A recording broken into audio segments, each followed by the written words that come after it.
Quais são as diferenças entre avaliação psicológica, avaliação neuropsicológica, avaliação psiquiátrica e avaliação fonoaudiológica?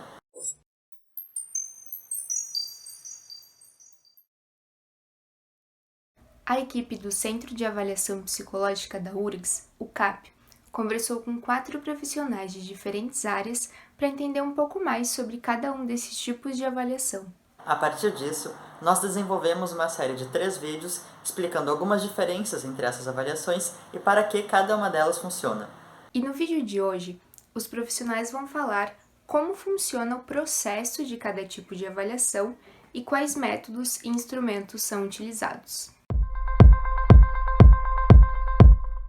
As técnicas utilizadas no processo de avaliação psicológica são diversas, mas os 3 pilares são observação, entrevista e administração de testes psicológicos. A observação pode estar presente durante todo o processo de avaliação, por exemplo, ao se observar possíveis reações emocionais que a pessoa vai ter ao falar de determinado assunto, ou então aspectos sobre a sua linguagem não verbal. Ela pode ser usada também como um método isoladamente, por exemplo, a observação durante a hora lúdica de uma criança ou a observação dessa criança no ambiente escolar. Já as entrevistas, elas podem ser feitas com diversas pessoas, podem ser feitas com o próprio paciente, com seus familiares, com pessoas que trabalham na escola daquele paciente, com outros profissionais de saúde que o atendem, outras pessoas próximas que possam ser relevantes fontes de informação.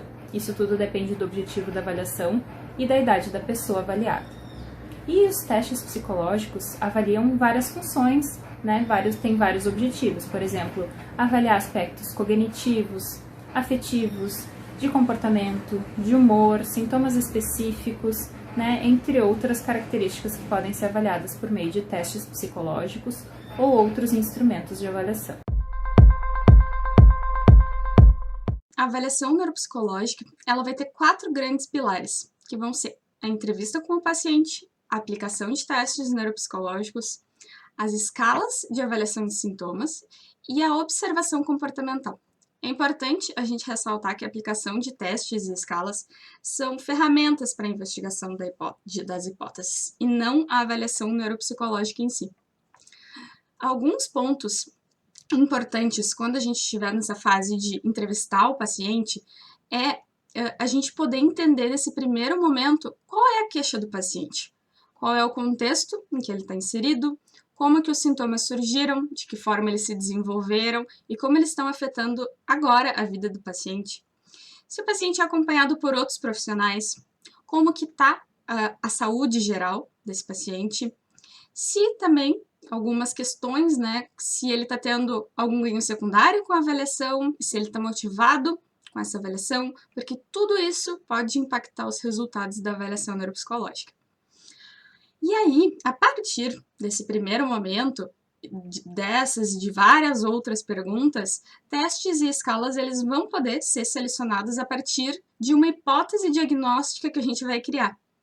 É muito importante ressaltar que esses instrumentos que vão ser aplicados, eles não devem ser aplicados de forma aleatória e sem avaliação crítica sobre os mesmos. Ou seja, a gente precisa ter uma avaliação crítica sobre os parâmetros psicométricos, sobre a fundamentação teórica desses instrumentos. E a avaliação ela é feita basicamente através da entrevista psiquiátrica, em que nós vamos fazer a anamnese, que essa anamnese ela tem uma estrutura de uma avaliação médica geral.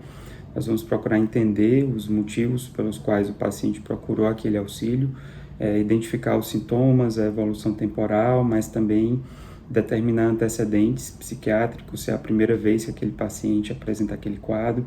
Histórico familiar também é importante ser identificado, história médica pregressa e outros determinantes também, contexto psicossocial que aquele paciente está inserido, que podem estar contribuindo ou agravando aquele quadro. O exame do estado mental é uma parte essencial da avaliação psiquiátrica, uma avaliação mais objetiva, na qual nós vamos observar aspectos relacionados à atenção, memória, afeto, humor, pensamento, juízo crítico, conduta, e essa observação vai ser muito importante na formulação diagnóstica, na impressão diagnóstica que a gente vai ter junto com a anamnese. É importante que a gente faça também um exame físico, principalmente um exame neurológico, um exame físico geral daquele paciente. Isso vai nos auxiliar para determinar se possa ter alguma causa médica orgânica geral que seja contribuinte para aquela sintomatologia que o paciente traz. E muitas vezes são necessários também exames complementares, exames laboratoriais de imagem ou testagem psicológica para complementar a avaliação, né? Então, a partir da entrevista psiquiátrica e da avaliação do exame do estado mental daquele paciente, nós vamos tentar fazer uma formulação diagnóstica. Para isso, nós podemos utilizar escalas específicas, instrumentos, né, e critérios diagnósticos, mas é importante frisar que essa avaliação ela tem que ser multidimensional, né? Ela tem que considerar os aspectos que são únicos e singulares naquela manifestação clínica, naquele paciente. Como é que nós vamos fazer isso? Começa-se conversando com a família em profundidade para sabermos do seu desenvolvimento, da visão da família sobre o seu filho, como que são as rotinas, alimentação, aspectos de saúde, tudo que envolve essa criança e a sua vida. E precisamos ter um vínculo com essa família para que haja confiança nesse atendimento e assim um trânsito melhor de informações para que a gente possa ter um trabalho mais efetivo.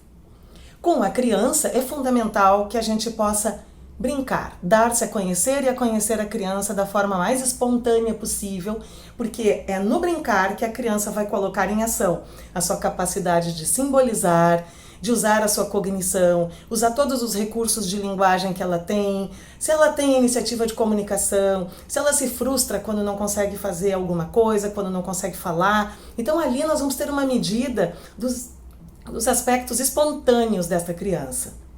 Para aspectos específicos, nós podemos também fazer uso de exames padronizados específicos, como para a compreensão, para a consciência fonológica, para a fluência da fala, assim como para a avaliação de todos os aspectos estruturais da face e funcionais, como é que está funcionando a língua, os lábios, a força dessas estruturas, a mastigação, a deglutição, para que a gente tenha um panorama bem completo do desenvolvimento da criança e possa ver se nós temos um diagnóstico mais específico de linguagem e em que grau. E esse foi o vídeo de hoje.